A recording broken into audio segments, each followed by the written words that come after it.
نحمدك اللهم سبحانك كما ينبغي لجلال وجهك وعظيم سلطانك. نحمدك اللهم آناء الليل وأطراف النهار معترفين بسلطانك حامدين شاكرين لنعمائك.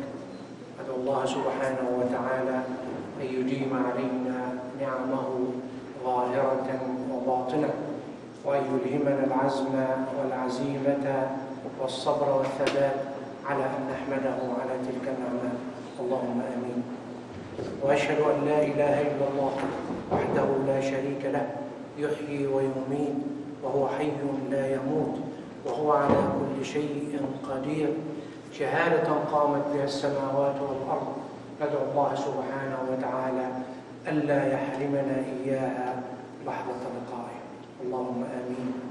وأشهد أن محمدا عبده ورسوله وصفيه من خلقه وحبيبه، أدى الأمانة وبلغ الرسالة ونصح الأمة وكشف الأمة وتركنا على المحجة البيضاء ليلها كنهارها لا يزيغ عنها إلا هالك.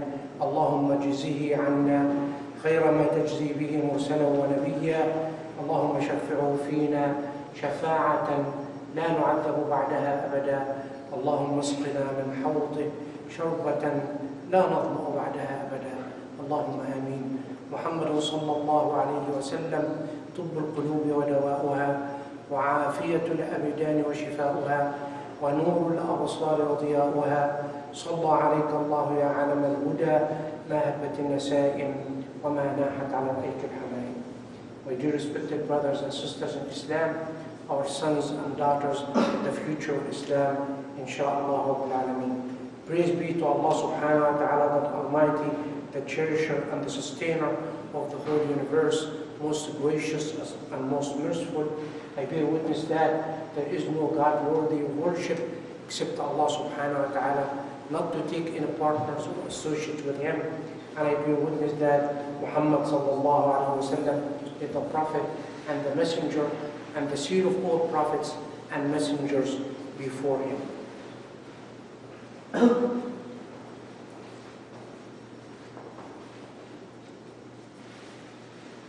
Few weeks after the month of Ramadan, and we're still wondering, as I had mentioned in the last Friday sermons, how we can keep up with the same level of Iman, of acts of worship, being indulged with Allah subhanahu wa ta'ala. I would say exactly or almost the same as we have done during the month of Ramadan for the rest of the 11 months of the year.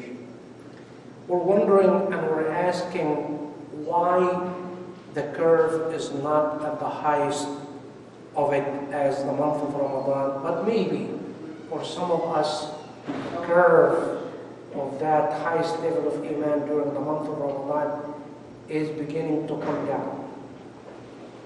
Our acts of worship are not the same, definitely, because there is no fasting anymore for 30 days down to dusk, but occasionally, maybe Mondays, Thursdays, or the middle of the lunar month.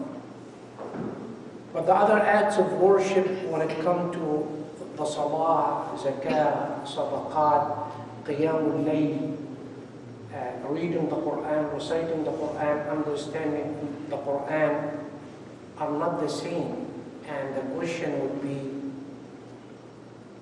why? And also, what can we do? How we can keep at that level of the month of Ramadan at the acts of worship and being indulgent in whatever Allah subhanahu wa ta'ala is asking us to do for those 11 months of the year, for the rest of the year. And as I shared with you in the last couple of sermons, there are specific things we can do in order to keep up with that high level of Iman during the month of the year. As I shared with you earlier, number one is the Salah. But it is not only, as I mentioned before, performing the 5 daily prayers, but there are some other things related to the salah itself. When it comes to your khushu' in the salah, how to be in a total submission to the will of Allah subhanahu wa ta'ala during your prayer, keeping in mind that you are in a very, very private meeting with Allah subhanahu wa ta'ala in your salah. And as I have mentioned, إن أردت أن تكلم الله فعليك بالصلاة. If you'd like to speak with Allah subhanahu wa ta'ala, perform the prayer. But in the meantime, if you'd like Allah subhanahu wa ta'ala to speak with you, وإن أردت أن يكلمك الله فعليك بقراءة القرآن. Recite the Quran. So it is 2 ways in your salah. So the salah, as the 5 pillars of Islam, one of the 5 pillars of Islam, 5 daily prayers, we have to keep it. We cannot skip any one of them. Related to the salah, the khushu', as I said before, and also as we mentioned, during the month of Ramadan, it was Taraweeh and Qiyam al-Layl. For the rest of the year, once in a while, again and again, as a reminder, wake up during the night, maybe before Fajr, and have that Qiyam al-Layl even for 2 rakat, while a lot of people around you are sleeping. Keep crying and weeping, crying in tears, asking Allah subhanahu wa ta'ala for whatever you would like to ask Him for. Keeping in mind also, as we have mentioned last week, how Allah subhanahu wa ta'ala يتنزل الله سبحانه وتعالى إلى السماء الدنيا asking هل من تائب فأتوب عليه هل من مستغفر فأغفر له هل من سائل حاجة فأقضيها له. At the last third of the night, Allah subhanahu wa ta'ala will come down.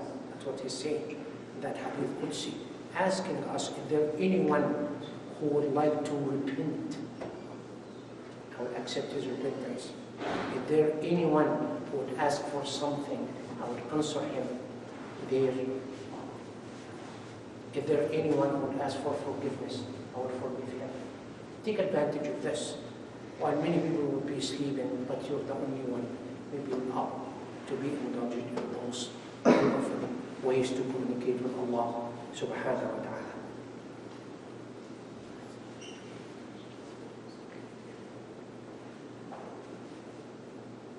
I'tikaf, as we had during the month of Ramadan, especially the last 10 days and 10 nights of Ramadan, being here from Maghrib till Fajr or Isha till Fajr.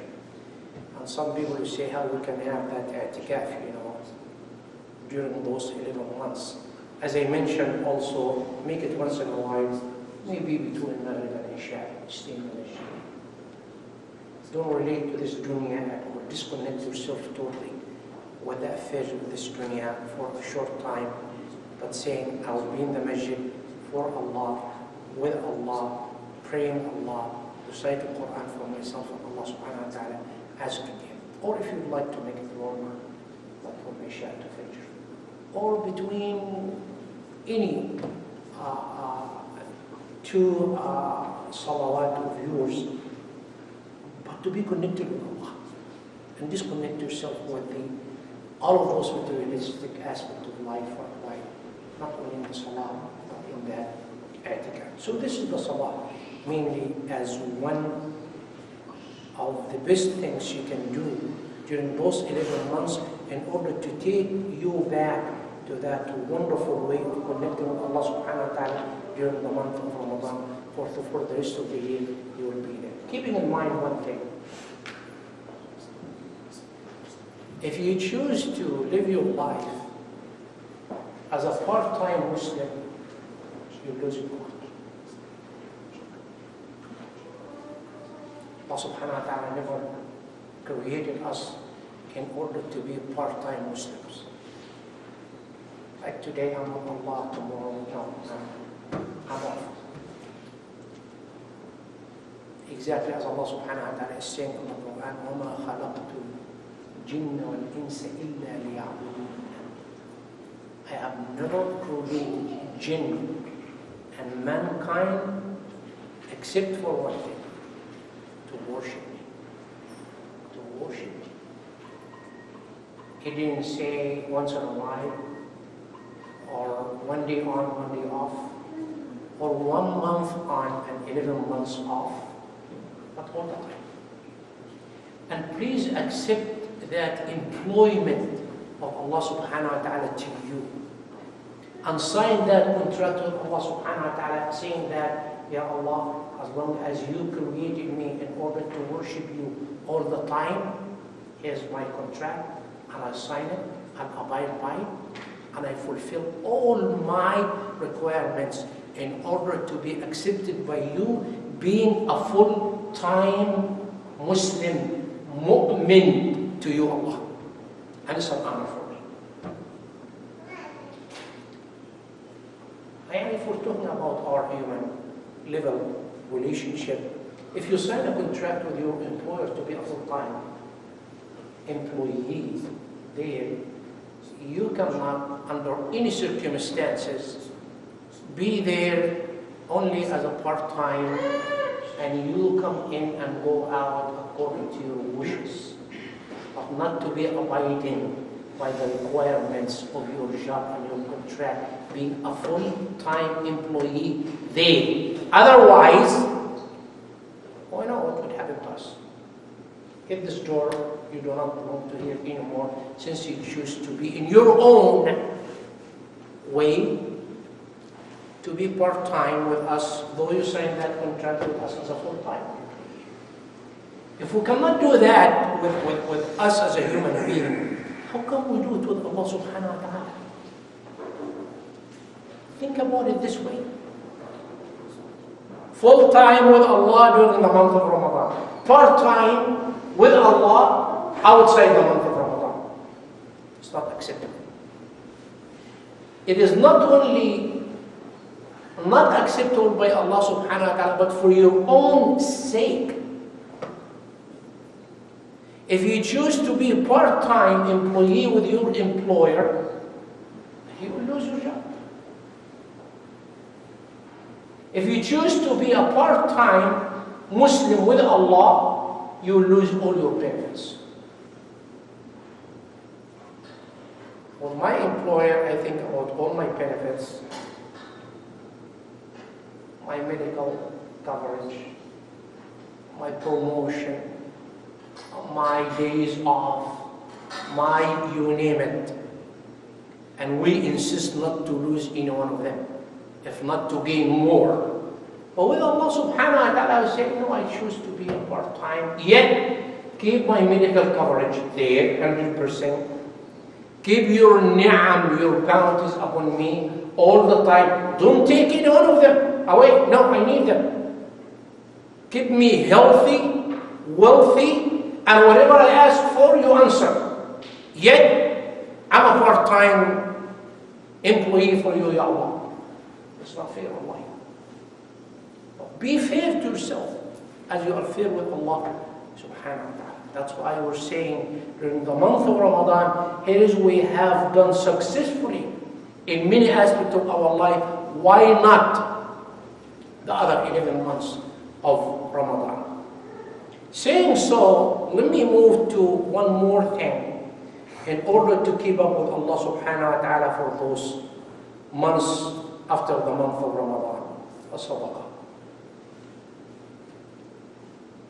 Someone will say, oh, during the month of Ramadan, I pay my zakat al-fitr, $10 per person, calculated, put it in that box a day, zakat al-fitr, I'm done with it.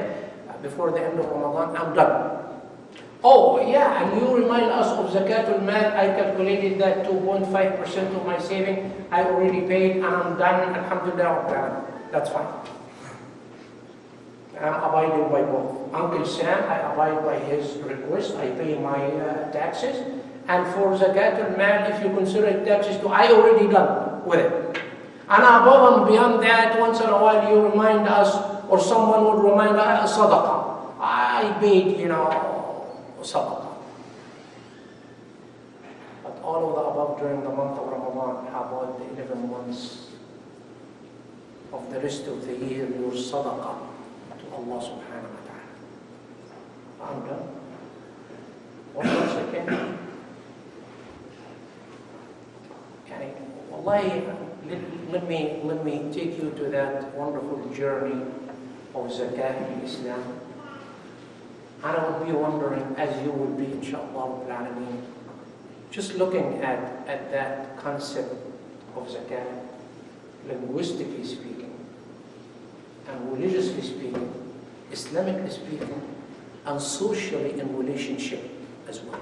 Subhanallah.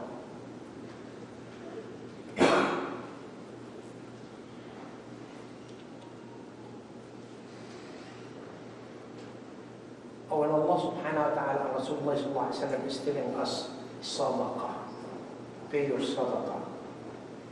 Translation, more or less, charitable contribution. That's fine. We can live with that translation. But let's look at the word in Arabic, sadaqah. And if you look at the root of that Arabic word, this is the way we look at the meaning of things linguistically speaking in Arabic. Go to the root, which is sadaqa, the verb. Sadaqa means tell the truth. Stick to truthfulness. Once you add that ta marbuta to make it feminine, sadaqa, sadaqatun, charitable contribution. Once you pay, you're very truthful with Allah subhanahu wa ta'ala. How? Ya Allah, you have given me a lot. Money and wealth, ni'am, bounties. And you entrusted me to keep this money with me. And keeping in mind that money is not my money. No, it is yours. It is his, by the way. Don't claim that I've been sweating for it. I work for it. I get it. No, Allah. Allah subhanahu wa ta'ala is entrusting us with this money.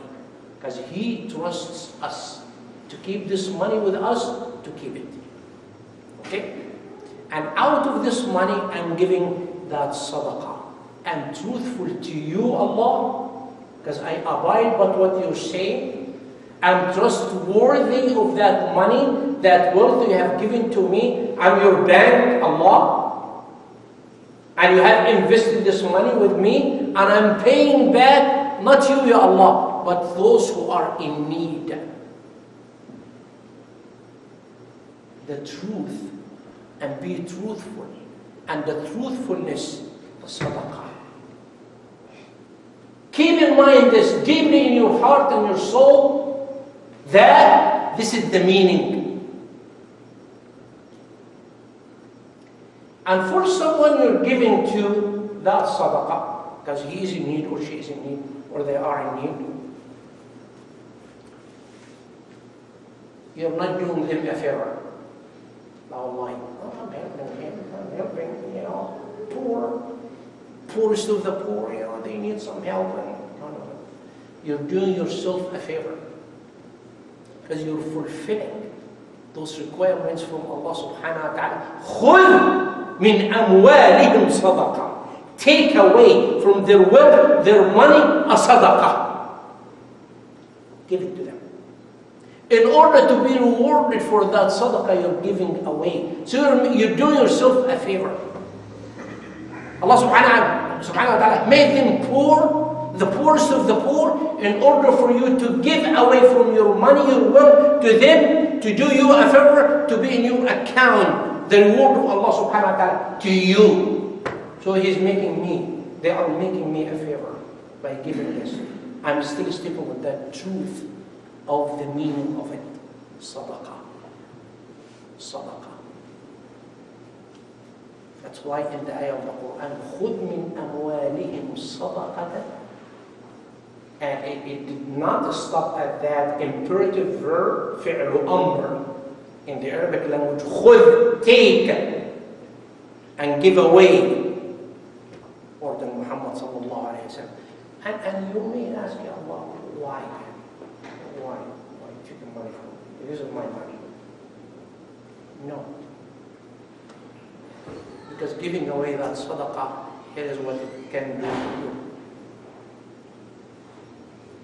The rest of the ayah. تطهرهم وتزكيهم بها. Ya Allah. Ya Allah. I am giving this sadaqah in order to purify myself and sanctify myself and to zakihim, more or less than to nominate me for something.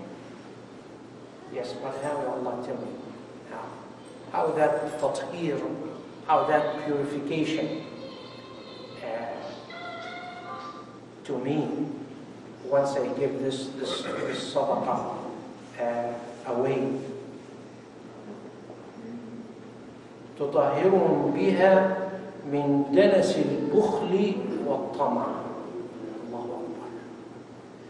You purify our souls from being stingy and hold in Allah's money, not to give away some of it for some who is in need.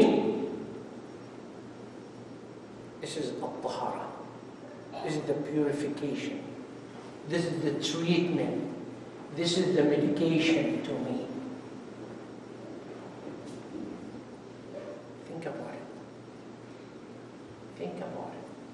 That one is stingy, holding back, never spend, never dig deeply in his pocket, never bring up his checkbook and write something as a sadaqah. No, will purify you this way. You will never be stingy. No, you will give away from the money of Allah to those who are in need. تطهرهم. And to purify your life in general. To bring barakah, the blessings of Allah subhanahu wa ta'ala for the money you're earning, for the wealth you're saving. Without that barakah, wallahi, you will never have that wonderful taste of that blessings of the money you earn. And I can tell you something about it when that barakah, that blessing is not there. In your spending, we can spend right and left everywhere without even feeling how we're spending. Like we're wasting our money. Like we're not spending wisely. And always after whatever is in the market, go get it, no matter what the price is. To wait for a while, if it isn't sale, 10%, it's okay. 15%, that's okay. 20%, this is a barakah, by the way. It's a blessing from Allah subhanahu wa ta'ala who would guide you, say, be wise in spending. Just wait. You don't have to rush. You don't have to be among those customers who would love to buy no matter what, because I have the money. I see you have money for some other things. Subhanallah. This is the way. This is the way.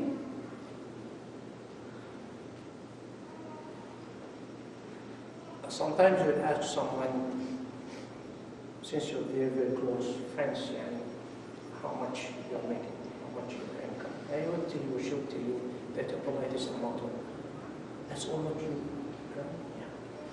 But I earn that much.